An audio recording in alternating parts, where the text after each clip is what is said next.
Jerusalem, Ikayalami, Ilondoloze,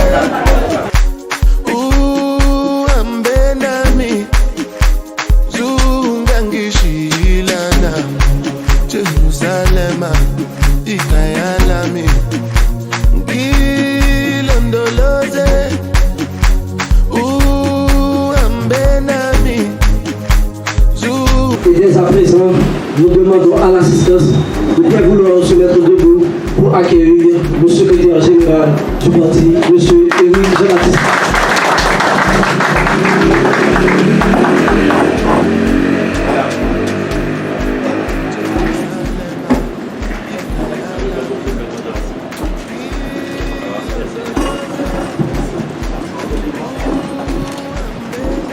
Merci. Journée internationale de la jeunesse. Au sein du RDNP, nous accordons une importance assez particulière à la jeunesse. En fait, nous allons rapidement commencer par une introduction.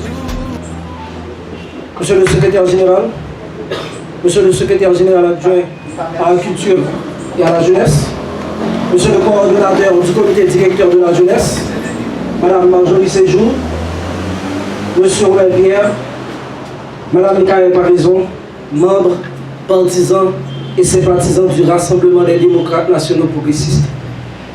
Mesdames, Mesdemoiselles et Messieurs, bonsoir. Au nom du secrétaire général, M. Éric Jean-Baptiste, en mon nom propre, en ma qualité de secrétaire général adjoint à la communication du RDNP, et au nom de toutes les autres structures organiques du RDNP, je vous souhaite la plus cordiale des bienvenus. Cette cérémonie, activité, aujourd'hui, est en parfaite adéquation avec la politique de jeunesse prônée au sein du Rassemblement des démocrates nationaux progressistes. Il s'agit d'encourager et d'assurer une formation soutenue de la jeunesse haïtienne pour ensuite asseoir son intégration. Par cette dynamique, le Rassemblement des démocrates nationaux progressistes voit en cela une démarche citoyenne visant à réveiller chez les jeunes des potentialités que nous croyons et savons qui sommeillent en eux. En effet, ces potentialités sont diverses et diversifiées. Et je cite, capacité au sens de leadership, esprit de solidarité, esprit d'entreprise ou d'initiative et autres qualifications personnelles et professionnelles. Donc, il revient au sommet hiérarchique, au sens strict et au Rassemblement des démocrates nationaux progressistes, au sens large, de les rassembler, former et les mettre en valeur.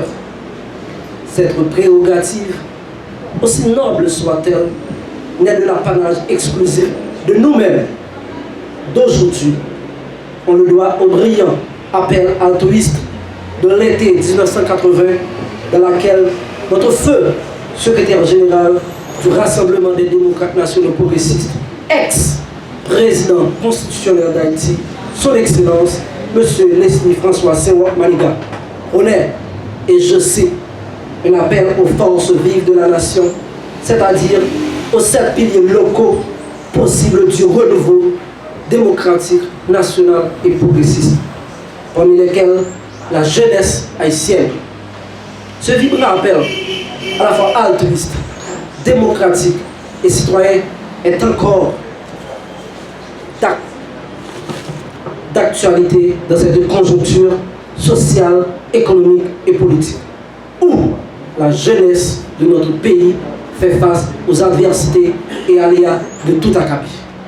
Fort heureusement, l'actuel secrétaire général du RDNP, M. Éric Jean-Baptiste, et le RDNP en général croient dans les potentialités et le sens de la responsabilité de la jeunesse haïtienne. En témoignent nos divers jeunes coordonnateurs et secrétaires généraux adjoints à diverses composantes administratives et politiques du Rassemblement des démocrates nationaux progressistes. Enfin, je voudrais terminer mon allocution introductive en vous renouvelant mes patriotiques mots de bienvenue. Mais, rendez-nous en main, ensemble, jusqu'à la victoire finale.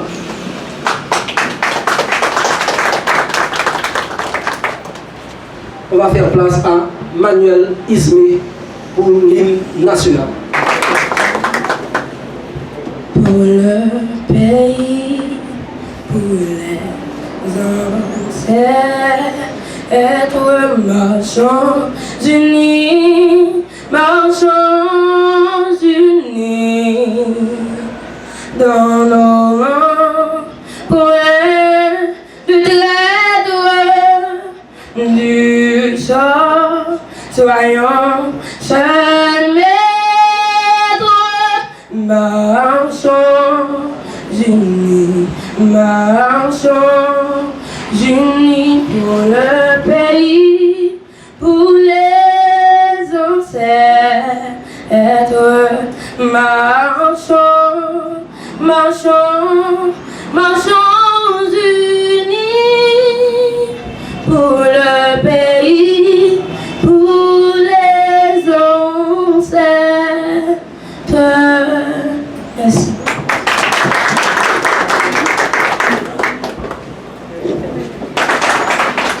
Présentement, Mademoiselle Assaï Inabi Dorlus pour l'hymne à la jeunesse.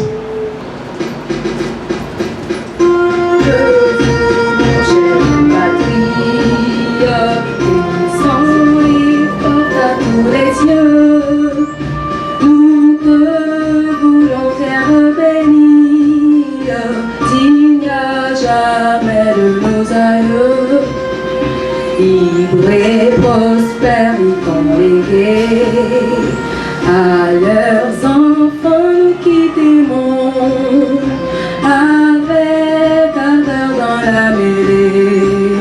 Et bon salut, nous lutterons. C'est nos jeunesse étudiantes, c'est nous les grands, nous les petits.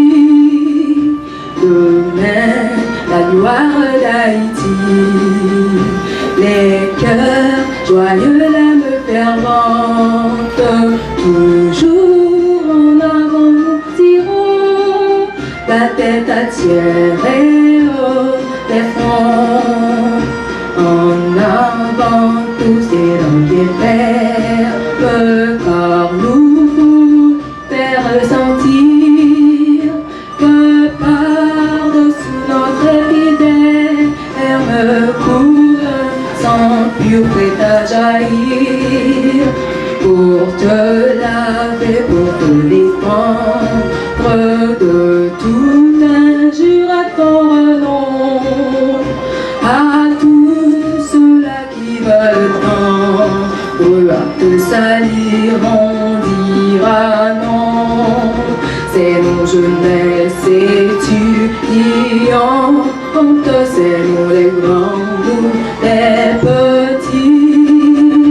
Demain, la gloire d'Haïti, les cœurs joyeux, l'âme fervente, toujours en avant nous irons, la tête attirée les fronts.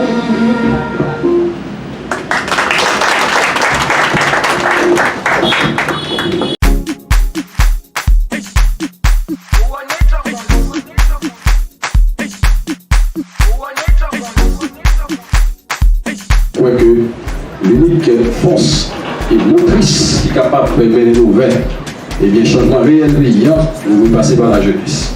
Et dans ce sens après-midi, nous demandons chacun qui est là, applaudissez-nous pour déplacer nous faire dans une circonstance qui est extrêmement difficile, dans le coronavirus, mais quand même, nous faisons des déplacements pour nous venir entendre et ensemble, et bien, par l'émission qui a pour intervenir sur le sujet que nous gagnons pour vous, qui sont des sujets qui sont extrêmement importants. Et je dis à nous-mêmes au niveau LNP, pour le secrétaire général de communication sur le là, nous avons un sujet qui est extrêmement important, côté que nous lançons pour jeunesse intégrée. Ça veut dire l'intégration jeunesse est extrêmement important pour nous. Parce que si jeunesse n'est pas intégrée, pas engagée, le pays a mouru. Et c'est dans le contexte ça, je dis à nous là, nous présents. Et non seulement nous présents pour que nous fait historicité de journée ça que nous là, et pour qui ça nous là, pour nous reconnaître. Allez, ça, thème, c'est l'engagement des jeunes pour une action mondiale. Mais des questions que vous posez, pour qui ça c'est jeunes doivent engager pour l'action mondiale. Pour qui ça c'est la jeunesse de fixer qui doit engager pour poser en action pour le monde.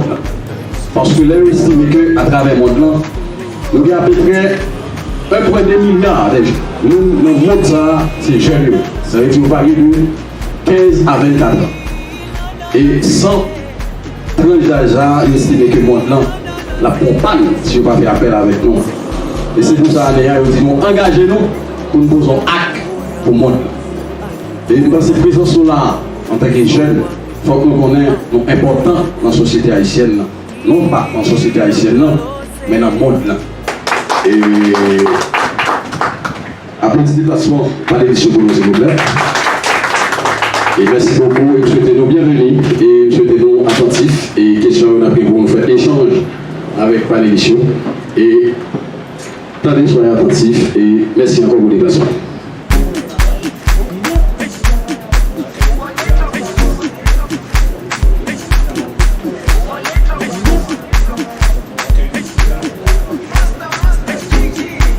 Article 58.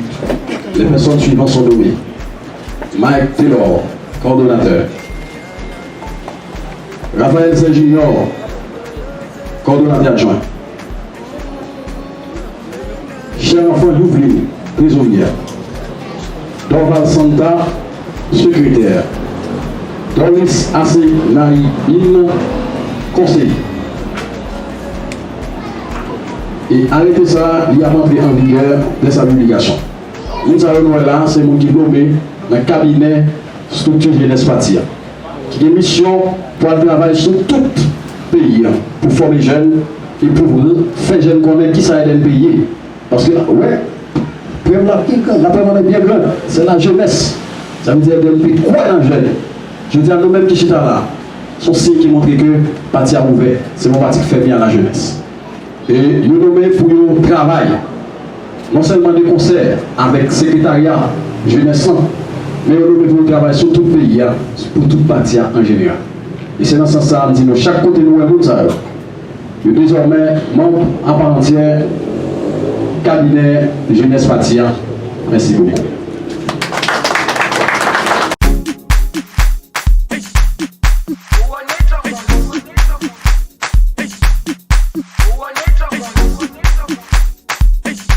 Économiste de profession. C'est un honneur et un privilège pour moi d'être ici au local du RDNP pour intervenir à l'occasion de la journée à l'occasion de la journée de la jeunesse pour intervenir à ce thème, formons les jeunes pour mieux asseoir leur intégration. Notre plan s'articule autour de 3 points. Premier point, voir la Constitution et les droits de la République sur l'éducation universelle pour tous. Second point, les formations offertes par les écoles haïtiennes. D'une part, nous aurons l'éducation professionnelle prenant en compte les mécaniciens, les plombiers, les ébénistes, etc. D'autre part, nous aurons l'éducation classique, bac 1, bac 2, conduisant à la médecine, aux sciences juridiques et au génie civil. Troisième point, nous aurons l'aspect économique. L'aspect économique, c'est-à-dire l'incertitude des jeunes, l'insertion des jeunes. Quatrième point, nous aurons la conclusion. Le thème de cet après-midi, c'est « Formons les jeunes pour mieux asseoir leur intégration ». Nous allons faire tout notre possible pour être un peu plus concis aujourd'hui, pour pouvoir nous faire comprendre et partager avec vous ce que nous pensons sur l'aspect économique quant à l'intégration de la jeunesse, tout en essayant de respecter le temps qui nous est imparti. Pour commencer, nous allons nous référer à la Constitution de 1987. L'éducation en Haïti est régie par la Constitution de 1987 et le décret-loi de 1989. La Constitution de 1987, en son article 26, de la Déclaration universelle des droits de l'homme, impose toute personne a droit à l'éducation.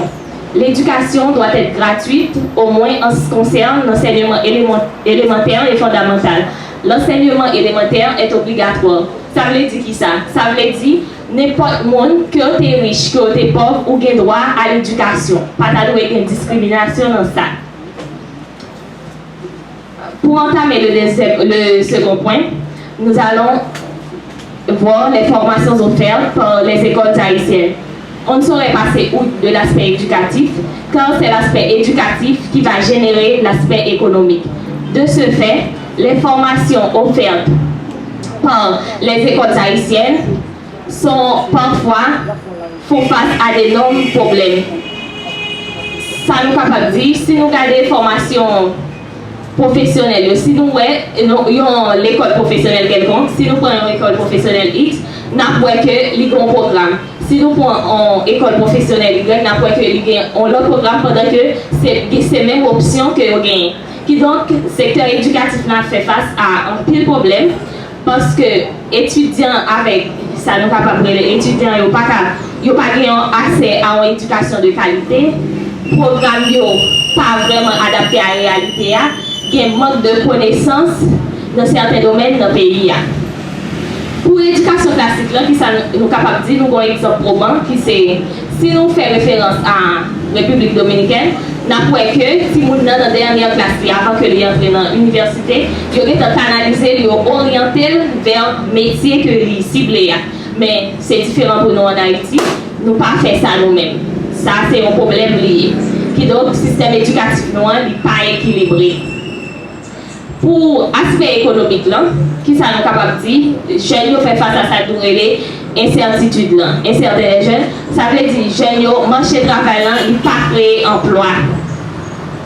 Toute majorité des gens ou fin l'école ou viennent trouver une situation côté ou par contre si vous avez un travail ou pas. C'est raison ça qui fait n'importe que il y a un pile de monde qui parti ou aller Brésil, Chili, République dominicaine, c'est parce que vous pas un emploi. Pendant que vous avez emploi, pendant que vous avez collecté flux financier ça pour vous investir dans le pays. Mais là encore, un problème majeur qui posé, c'est que il y a une instabilité politique dans le pays. Et puis il y a une crise économique qui donc nous vient trouver dans une situation d'incertitude côté que yo pas compte qui ça pour faire.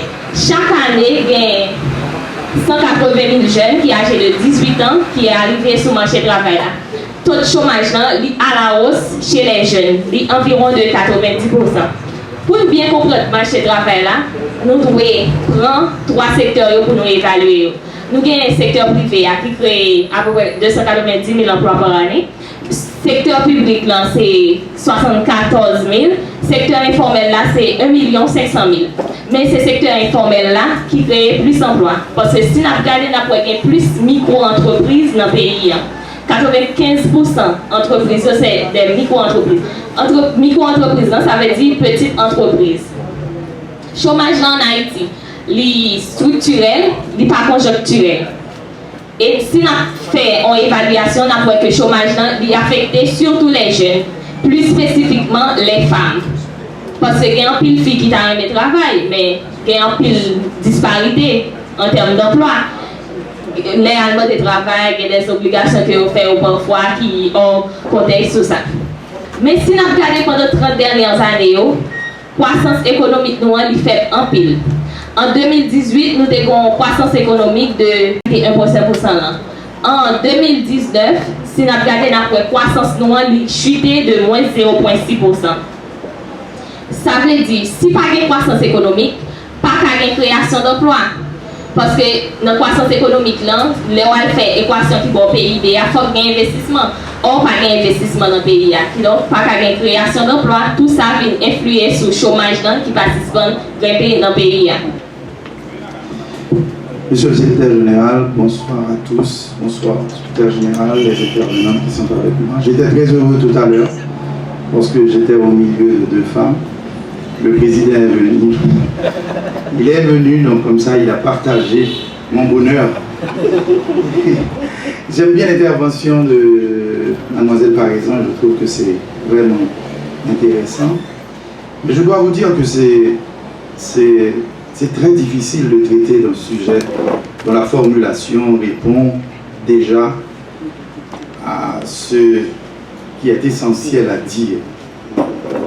Nous savons déjà que pour asseoir l'intégration des jeunes, parce qu'on m'a demandé de parler de l'intégration des jeunes, l'intégration des jeunes, pour l'avoir, il faut les former, on est d'accord. C'est une réponse classique et simple. Tout le drame, en ce qui nous concerne, est dans le concept d'intégration. Quelle intégration? Dans quelle société et à quelle fin?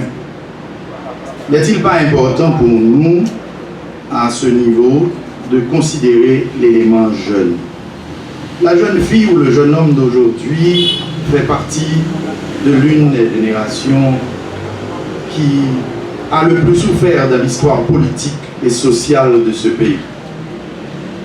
Celui qui est né après 1986 est de la génération qui a vécu dans une société en décadence et meurtrie. Victime de temps en temps des crises à répétition ayant des effets sur ses études, ses rêves et sur sa vie en général. La jeune fille ou le jeune homme de 2020 se demande souvent si l'ère du bicentenaire de Port-au-Prince qu'on nous montre souvent sur WhatsApp, sur Facebook, n'est pas une invention. Et parfois, des gens qui sont des passionnés, des nostalgiques des années 40-50, qui nous offrent des images, je ne sais pas quoi que c'est vrai. Ça a regardé souvent sur Facebook et sur les réseaux sociaux que bicentenaire est comme ça, que le quai du Cap Haïtien s'allier, saltéier, n'a regardé sur WhatsApp. Les jeunes doivent se demander si effectivement nous étions la première puissance touristique des Caraïbes. Est-ce que c'est vrai, là, ça? Assister à l'effondrement impuissant des villes comme le Cap Haïtien, les Caraïbes, Port-de-Paix et en passe. Le jeune d'aujourd'hui, quand il parvient à terminer ses études en Haïti, depuis quelque temps, il ne sait pas où se donner de la tête. S'il reste pour étudier dans le pays, il n'est pas si sûr qu'il va pouvoir les boucler. Les contraintes sont multiples. Politiques, économiques, etc. Parfois, il va à l'école, il va même pour ça. On sort jour, on met un coup courir. On saute un coup, la ville Port-au-Prince. C'est deux nègres qui ont couru, comment c'est courir? Matisse m'a couru. Je ne vais pas poser une question pour me dire ça qui fait ma courir. Même moi, tout le monde a couru. Combien on a habitué, c'est son pays courir. C'est comme ça que nous fonctionnons. C'est difficile, donc la politique joue aucun rôle dans ça, l'économie, tout, et on paquet de l'autre facteur. Ce n'est pas moi qui vais vous conter l'histoire de ces éternels étudiants dans des facultés depuis 15 ans. Vous connaissez l'histoire là? Et quand on est qui tout la technologie, il y a 25 ans dans la faculté. Qu'est-ce qu'il fait? Il faut nous garder ensemble, nous discuter ensemble. S'il ne peut fréquenter une institution supérieure, faculté ou école professionnelle, il est exposé à toutes sortes de mauvaises pratiques induites par l'oisiveté, tisourite, kawash, vol, viol. Il se retrouve à un carrefour à discuter de football, ce qui ne va pas développer la pratique du football haïtien. Son discussion a fait, mais son pas l'empire. Il parle de sexe, de femmes, en s'inscrivant dans une dynamique discriminatoire et bien d'autres sujets qui ne contribuent pas à son développement personnel, intellectuel, donc au développement de sa communauté. Nous avons dit, mais nous c'est la vérité. Et de fois, on a discuté sur. On n'a pas besoin de faire mon fâché, citer nos joueurs, pour ne pas dire que c'est fanatique telle équipe ou bien pas fanatique telle l'autre. Nous avons quelqu'un qui était au stade là, ou bien on point de café, on a discuté depuis 15 jours, sur le même joueur. J'ai oublié propre situation. Le jeune haïtien, depuis l'indépendance, n'a jamais bénéficié d'une prise en charge systématique de l'État. Mesdames, Messieurs, avant de commencer, j'aimerais bien que nous puissions dire joyeux anniversaire à Manuel Ismé, qui nous a charmés par sa voix, à un moment où beaucoup de jeunes ne connaissent pas les couplets.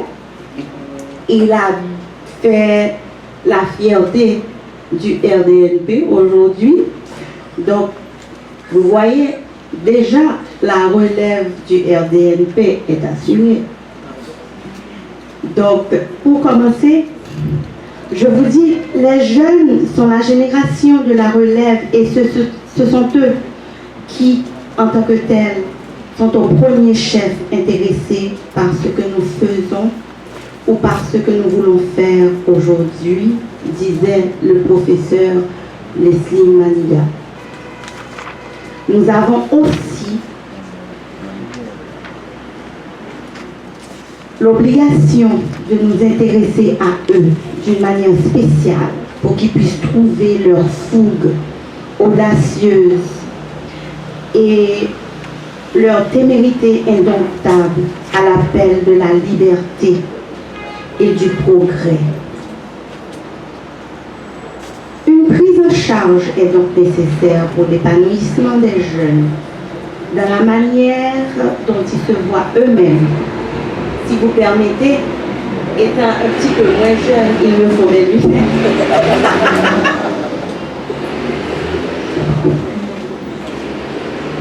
La confiance qu'ils doivent avoir dans leurs capacités et la fierté qu'ils doivent tirer du passé et de leurs performances actuelles.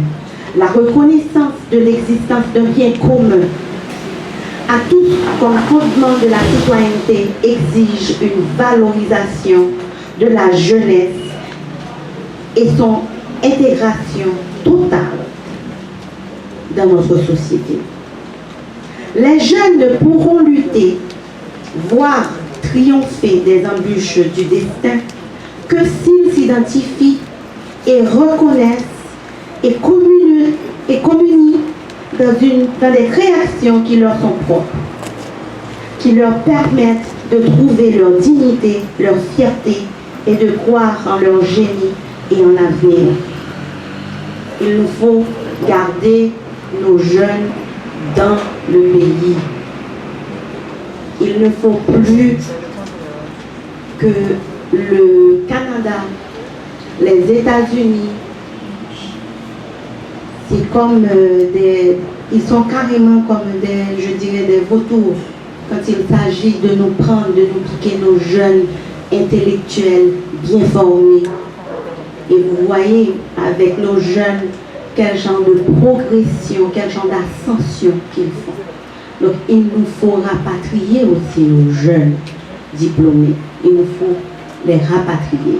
Donc la diaspora, la jeune diaspora haïtienne, éduquée, il faut revenir servir votre pays. Nous avons besoin de vous si nous voulons un changement réel dans le pays. Les potentialités, les habiletés des jeunes sont inestimables. Leur créativité paraît inépuisable. Leurs sources d'inspiration sont variées, originales et fécondes. Leurs talents sont non seulement remarquables, mais bien souvent insoupçonnés. Malheureusement, les manifestations et les projets impliquant la participation des jeunes demeurent rares. Il s'ensuit un gaspillage de talents qui, n'étant pas soutenu et cultivé, n'arrive pas à s'épanouir et à se maintenir, ou fort souvent, le sont difficilement.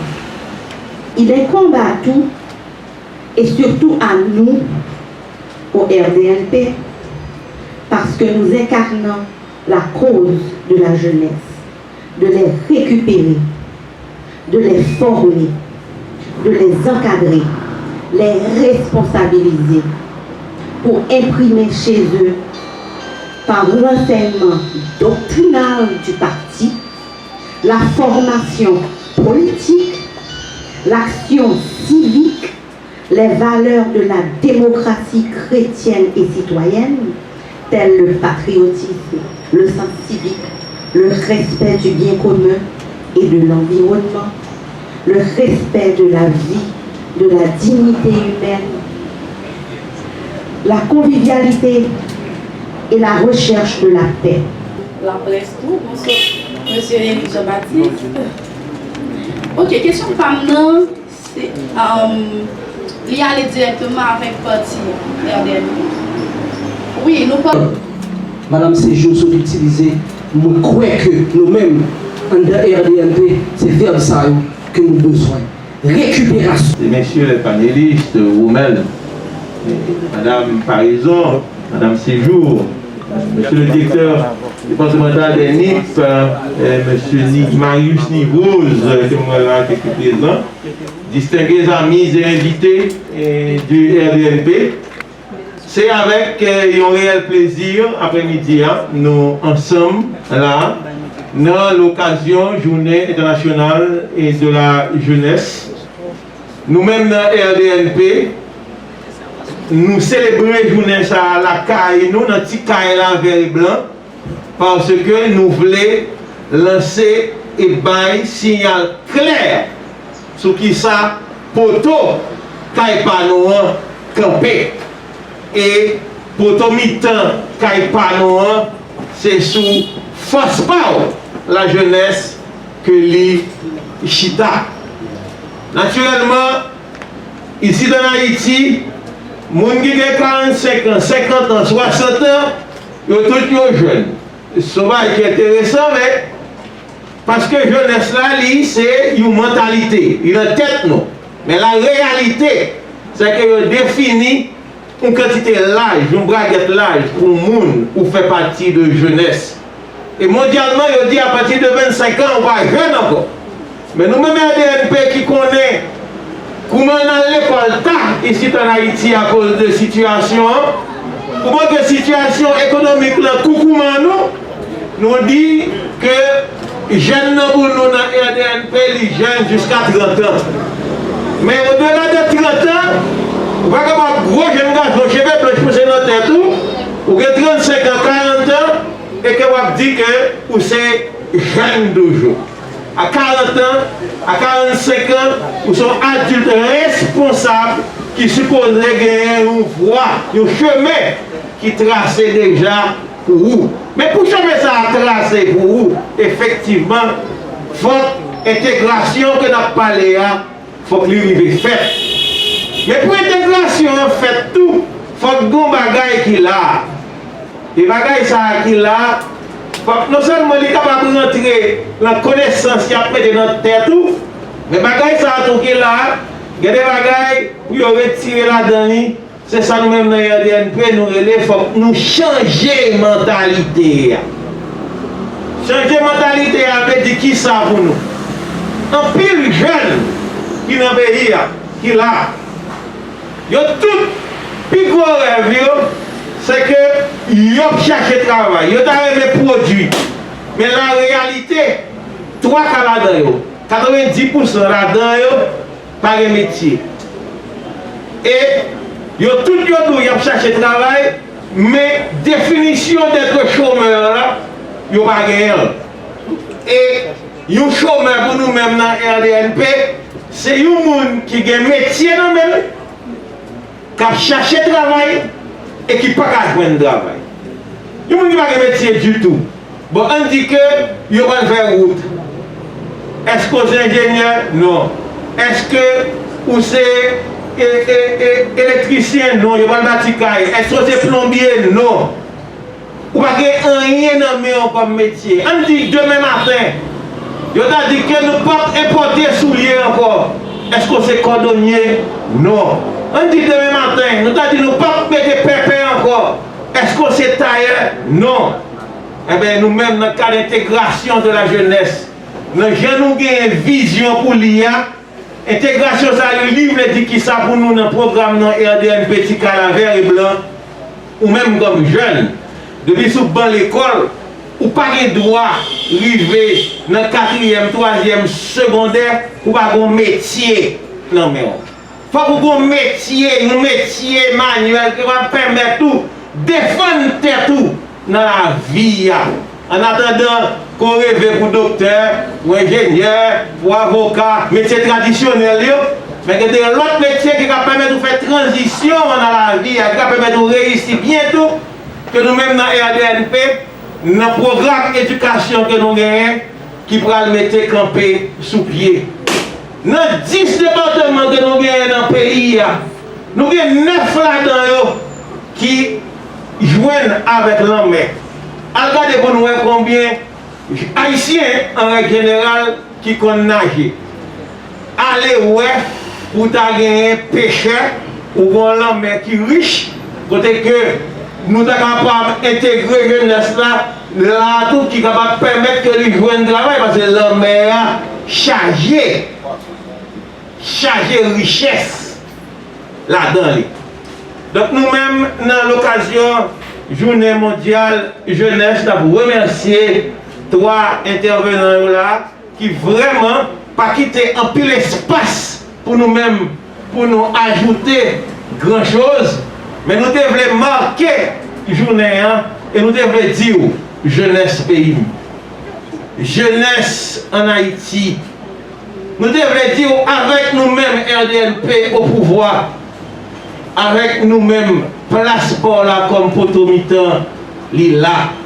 C'est avec eux que nous pourrons bâtir Haïti, nous tous à rêver. C'est ensemble nous pourrons mettre main pour nous lever chaque pays ça qui loue, l'île en pile, mais il n'y a pas foutu pile lourd que force nous chaque graine qui est ensemble. Non, RDNP, Tika la vert et blanc. Moi-même, Éric Jean-Baptiste, moi, je voulais dire nous, jeunesse pays. Moi, comptez sur nous. Nous mettons compter sur moi. Même si je réussis à bâtir vivre pendant ma fête comme ça. Même gens ou même tout. Moi, sûr qu'on a capacité ça. Et que ensemble, nous pouvons mettre main pour nous lever chaque pays. Moi, comptez sur nous. Nous mettons compter sur moi. Nous mettons compter sur RDNP. N'a changé la vie ici en Haïti. Ensemble, jusqu'à la victoire finale, mettez main, prédestinez-nous. Amen. Merci beaucoup.